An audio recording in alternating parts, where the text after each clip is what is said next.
And our last section here is going to be on Egyptian culture, as we talk a little bit about what life was like and how they lived. I think this pyramid right here is an excellent example, helping us see where people fit into their society, and it offers some pretty awesome symbolism because they built pyramids. So when you look up at the top, clearly you have Pharaoh.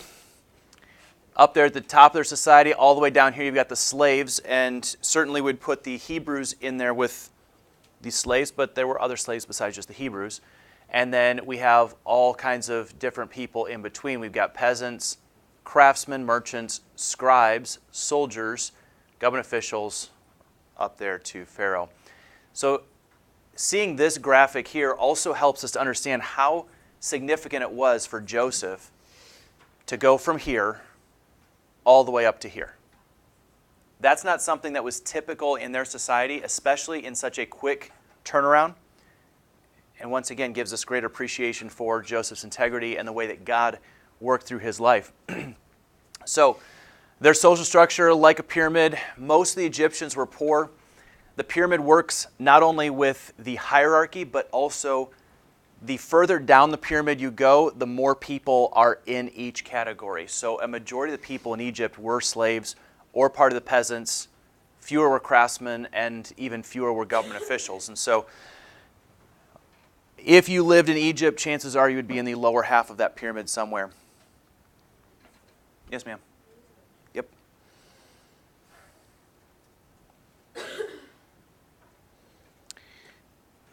For the most part of Egyptian culture, women were held in high esteem and high regard. What was the name of the first great female ruler? Hatshepsut. All right, so, or Hatshepsut. There we go. Pronunciation may be off the way they pronounced it. That's okay. But associate her with the first great female ruler. And for the most part, women were treated very well in their society. They were held in high regard. That cannot always be said of other societies, and we usually try to address that and talk about how they are viewed. As far as their contributions, there are a lot we could go into. I'm going to try to hit on just a few of the major ones. Clearly, we know them for hieroglyphics. The hieroglyphics were words that were represented through picture. This helps to provide elements of their history to help us understand who they were, what they were doing, what they've accomplished. It's not only limited to words, but could also be phrases, could be a combination of sounds, could be a simple sound by itself. It gets pretty complicated, especially the deeper you study into it. And so how did we figure out what the hieroglyphics meant? Yeah, through Rosetta Stone. I did not realize they had that software back then, but no, it's named after that. So the Rosetta Stone was an actual stone that helped unlock the key or the clue to help us to understand what the hieroglyphics represented. And of course, the Rosetta Stone company has now taken that idea and have produced a whole bunch of language training seminars and videos, and you can learn almost any language in the world using the Rosetta Stone software.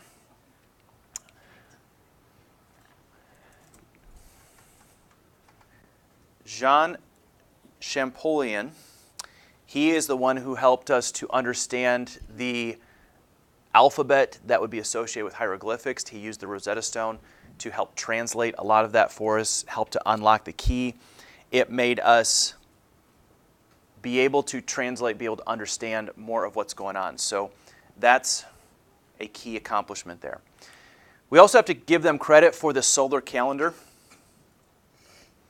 They figured out that the sun rotates, or the earth rotates around the sun, and it takes 365 days for us to make a full revolution around the sun.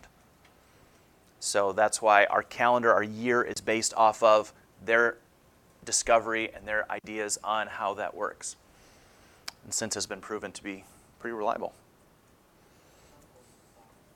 What? The flat earth theory believes dates. Flat earth theory. Yeah, we're not going to go there right now. But thanks for bringing that up. When we look at their religion, John Green mentioned this in the video that we watched. They do have a number of gods that they worship. They were polytheistic and very much so. They had gods for almost every situation, every part of life. In fact, when we read the story of Moses and the plagues, first thing Pharaoh does, he reaches out to his magicians and he says, "Hey, can you replicate the water, the Nile River turning to blood?" And they say, "Yeah, of course we can." And they started praying to the god of the Nile. And then when God went through and continued to give these plagues, many of them were replicated or attempted to be replicated by some of the magicians that these guys had. And I can't explain that, and I don't know. I do know to me, as a kid, I was always intrigued by Moses' staff and the story where he throws the staff down in Pharaoh's presence and it turns into a serpent. And Pharaoh just kind of laughs and says, "Yeah, my guys can do that too." And they do that, turns into a serpent. And as they're sitting there debating and conversing, Moses' staff does what to the other ones? He eats it.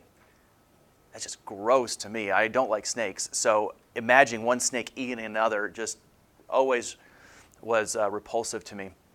But in my mind as a kid, and even now, I'm thinking, man, I don't understand exactly how that happened or how that all comes together. But they did worship a number of different gods and did have a number of powers there. And we do know that Satan does work through the lives of people and does empower people with certain abilities and things like that. So their most important gods were these here: Amun and Ra, Osiris and Isis. And John Green told us that Amun and Ra combined, and it became one of the most powerful and important gods in the Egyptian culture. It was known as the sun god. So associate Amun and Ra as the sun god, and then Osiris and Isis as the god of the underworld, or gods of the dead. So much of the movies and the stories that you hear about mummies and Egyptian folklore and things of the undead or mummies coming back to life, a lot of that comes from their worship of Osiris and Isis, that they would be the protectors of those in that part of life, the underworld. So those are the main gods that they did worship. There were a lot of other ones, but those are the most significant ones. They believed that when they died, they would be judged by their works, and that the gods would evaluate the good stuff that you did and weigh it against the bad stuff. Put it all on a big scale, and if you did more good stuff than bad stuff, then you would go into the afterlife happy, and you'd be blessed. And they also believed that you'd be able to take things with you, that you would be able to enjoy their wealth and enjoy the things that they had accomplished on earth in the afterlife, especially if they did more good than bad. Thus the reason for the pyramids. The pyramids were essentially a safe or a protection for all their stuff. And that's why when they initially discovered some of these tombs inside the pyramids, you walk in there, you see the casket or the sarcophagus, the person laying there entombed, and all this stuff around. So that way when they were reunited with their body and when they were able to enjoy it, it was all there, very conveniently laid out for them. In fact, when you study the process of mummification, there's plenty of videos on YouTube you guys can look up later. One of the things they would do is they would take the body, they would pull out all of the organs out of the body except for the heart. The heart is the only one they leave intact. They'd pull all the other ones out. They did not have any value for the brain, so they would actually take a little hook, stick it up to your nose, and they'd yank your brain out, and they would just discard the brain. Yeah, through the nose. They'd yank it all out through the nose. Yeah. And then they would take the rest of your organs and they would preserve them. They would use salt and they would dry them up, preserve them, and stick them in its own individual jar. And each jar was represented by a different god. I know, yeah, this is kind of gross, isn't it? Good thing we already ate lunch. And they would put them up on a shelf right there so that way you'd have easy access to those organs when you need them again in the afterlife. And then they would take your body, they would drain it of all the fluids, they would then put you in a box with salt in it to dry out all moisture for about 30 to 60 days. So by the time that you finished that up and they took the salt off, you were like a raisin all shriveled up. And then they would start the embalming process. They would rub oils and spices and all kinds of stuff all over you. Depending upon the period and the culture, or the period of the kingdoms, sometimes they would actually re-stuff the body, which I found this a little bit gross, because they wanted to bring it back to its original state. And so they would stuff it with sawdust and linens and all kinds of stuff inside the body to fill in those gaps where they had taken out the liquid. And then last step is they would pour this liquid resin over top of the body. They would wrap cloth around, giving it the mummified look.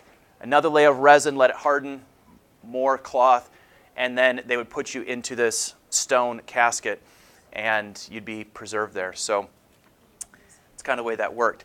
If we had more time, and I wish we did, fortunately we don't, I was going to show you a video here on King Tut. So I know John Green mentioned him a little bit. King Tut is one of the most famous of all the mummies, but he's only really famous because of the fact that we found him recently. He did not really do much of anything for Egypt other than he was born.